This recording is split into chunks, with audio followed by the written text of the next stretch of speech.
आपके साथ बने हुए हैं, खूबसूरत तस्वीरें भी हम कर्तव्य पथ से लगातार आपको दिखा रहे हैं और मुझे लगता है वो हमें अपने रिपोर्टर्स का रुख करना चाहिए। प्रत्युष, बिल्कुल, हमारे साथ अंजलि और राहुल मिश्रा दोनों जुड़े हुए हैं।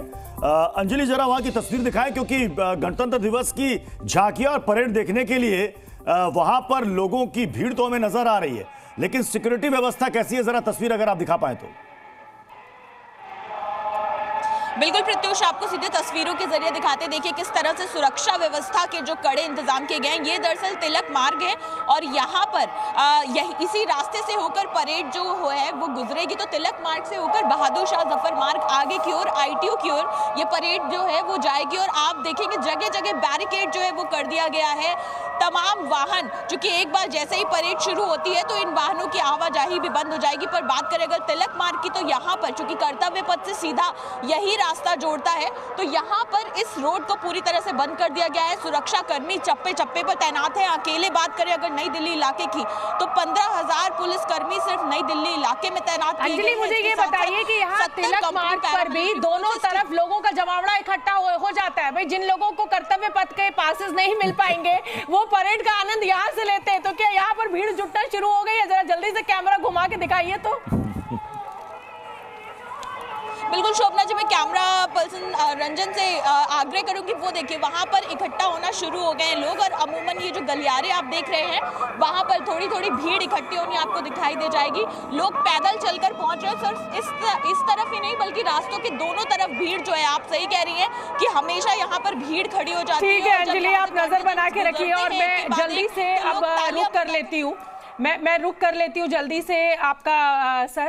त्रिपाठी जी, आप मुझे ये बताइए, जो हम अभी आप इंडोनेशिया के प्रेसिडेंट पर मुझसे जब हम कैमरे पे नहीं थे तो आप कुछ चर्चा कर रहे थे और आप कहते हैं मैं दर्शकों को कुछ बताना चाहता हूँ, जल्दी से बताइए और उसके बाद के सेना सर का रुख करेंगे। इंडोनेशिया को चीफ गेस्ट, इंडोनेशिया के प्रेसिडेंट को चीफ गेस्ट बनाने के 3 मुख्य कारण ये हैं। पहला तो ये कि इंडोनेशिया के साथ हमारे सांस्कृतिक और ऐतिहासिक संबंध बहुत पुराने रहे, कम से कम 1500 साल पुराने। दूसरी चीज ये है कि इंडोनेशिया आसियान में, इंडोनेशिया हमारा सबसे बड़ा ट्रेड पार्टनर है। यस, ये जो मैंने भी जिक्र किया था इसका। तीसरी चीज ये है कि इंडोनेशिया अभी ब्रिक्स का नया सदस्य बना है, जिसमें हमारी भूमिका बड़ी महत्वपूर्ण रही है। ये तीनों चीजें मिल करके, और जो मैंने पहले बताया था कि इंडोनेशिया दुनिया का सबसे बड़ा इस्लामिक देश है और मुझे वहाँ कल्चर इतना एसिमिलेशन होता है। ये देखिए, ये हमें तस्वीरें मिलने लगी है। रक्षा मंत्री राजनाथ सिंह को इस समय आप देख रहे हैं और कर्तव्य पथ पर तो पहुंचेंगे ही रक्षा मंत्री। राष्ट्रीय समर स्मारक पर वो प्रधानमंत्री नरेंद्र मोदी की अगवानी करेंगे, लेकिन उससे पहले अपने घर पर ये तिरंगा लहराते हुए, और ये रिचुअल्स है, ये परंपरा है, ये बिल्कुल ऐसे ही चलेगी। के सिन्हा सर, आप भी कुछ कहना चाह रहे थे। देखिए, मैं जो 3 आयाम बताए, इसके अलावा जो सबसे इम्पोर्टेंट आयाम है, जो कि जिसकी एक आधिकारिक ज्ञान है मुझे या इंफॉर्मेशन है।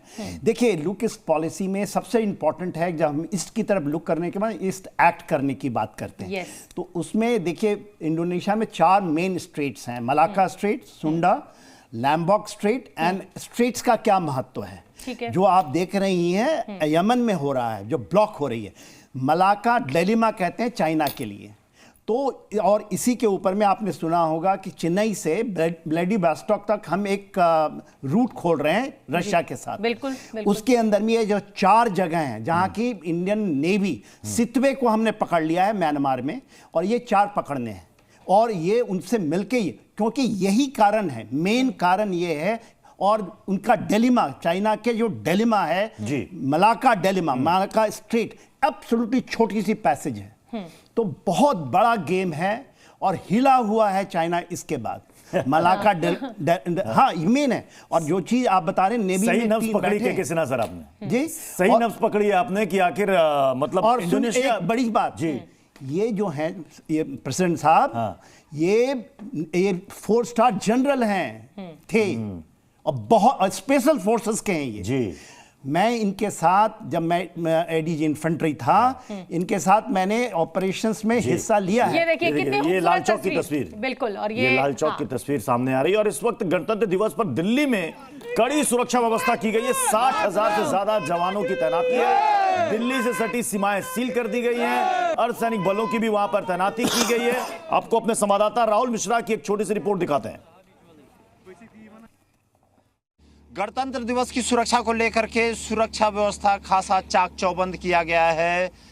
जल से लेकर के वायु और थल तक चारों तरफ सुरक्षा जवानों को तैनात किया गया है। और इस समय मैं क्योंकि यमुना नदी पे हूँ और यमुना नदी में भी पेट्रोलिंग की जा रही है और चारों तरफ पुलिस के जवान यहाँ पर स्टीमर के जरिए यहाँ पर पेट्रोलिंग कर रहे हैं। हर एक पहलू पर नज़र रखी जा रही है और यहाँ पर पैरामिलिट्री फोर्सेस के जवानों के साथ साथ दिल्ली पुलिस के जवानों को भी तैनात किया गया है। और ये स्टीमर्स से चारों तरफ जो घाट का एरिया है उन सभी घाट के एरिया पर ये इनके द्वारा पेट्रोलिंग की जा रही है। वहाँ पर सुरक्षा को देखा जा रहा है कि कोई भी संदिग्ध आदमी कहीं से भी प्रवेश न कर सके। और जो राजपथ का एरिया है, जो राजपथ के पास के आसपास के जो इलाके हैं उन सभी जगहों पर ये पेट्रोलिंग के जरिए पुलिस और जो पैरामिलिट्री फोर्सेस के जवान हैं वो पूरी पेट्रोलिंग कर रहे हैं। पूरे सुरक्षा को चाक चौबंद व्यवस्था किया गया है। नया तो केस का मतलब ये थोड़ी ना सर कैप्चर कर लो। हाँ, आप हम कुछ दिखा रहे हैं।